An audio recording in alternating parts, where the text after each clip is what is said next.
ये जुगनू music channel हमारे गुरुजी के नाम से जो चल रहा है बाबूजी, आप सब इस पे विशेष ध्यान दें, गीत को सुने और लाइक सब्सक्राइब करना ना भूलें। बहुत बहुत धन्यवाद। कहना है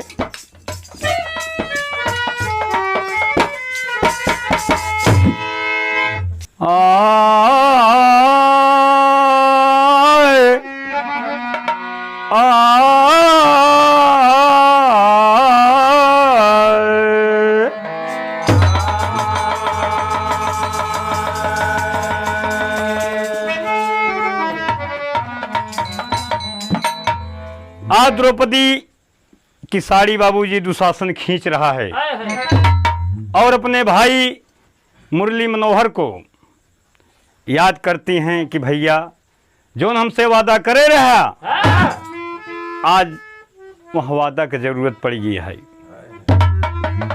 क्या कहती है हाथ जोड़ करके?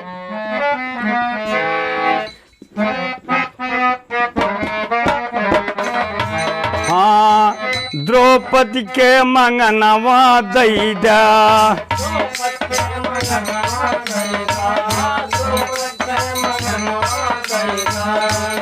हाँ ओढ़ई के वसनवा दैदा,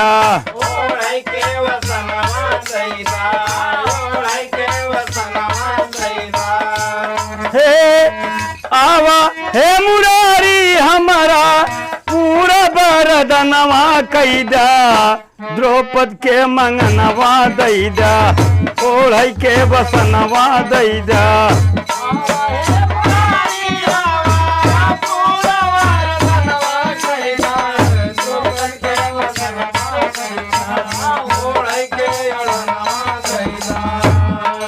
कहे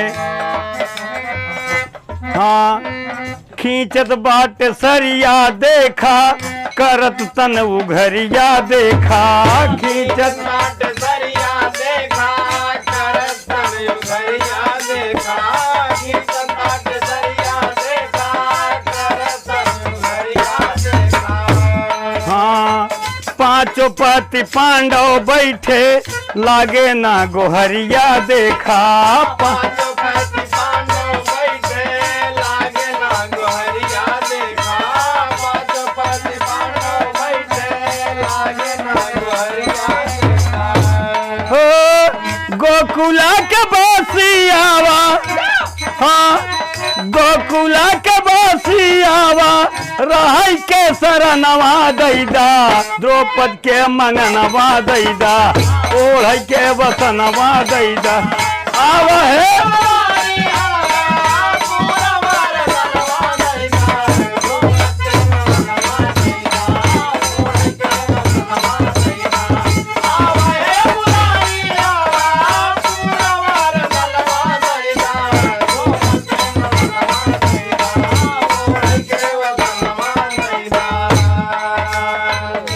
दूसरे अंतरे में तेल लगा रही बाबूजी और कहती भैया अगर नहीं आओगे तो आज हमारी इज्जत चली जाएगी। कहें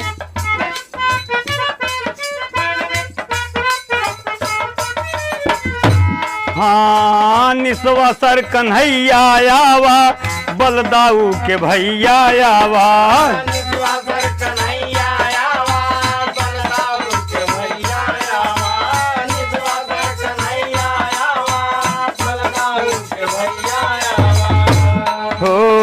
द्रौपदी बहिनिया के लजिया बचावा आवा, द्रौपदी बहिनिया के लजिया बचावा आवा, द्रौपदी बहिनिया के लजिया बचावा आवा।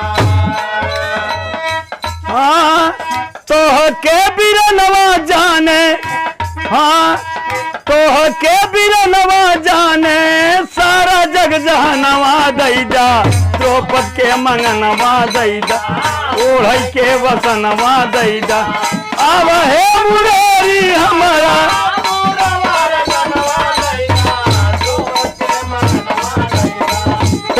बड़े जुगनू म्यूजिक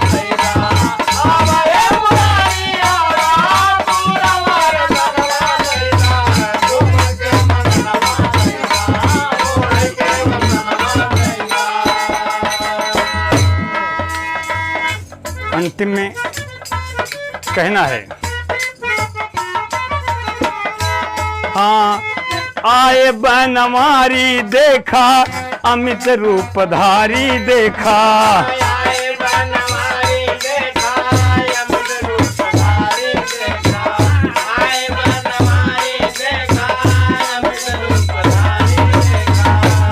ओ घटीगा दुशासन तन से घटी नहीं खेसारी देखा, घटीगा दुशासन तन से घटी नहीं सारी देखा, घटीगा दुशासन तन से घटी नहीं सारी देखा।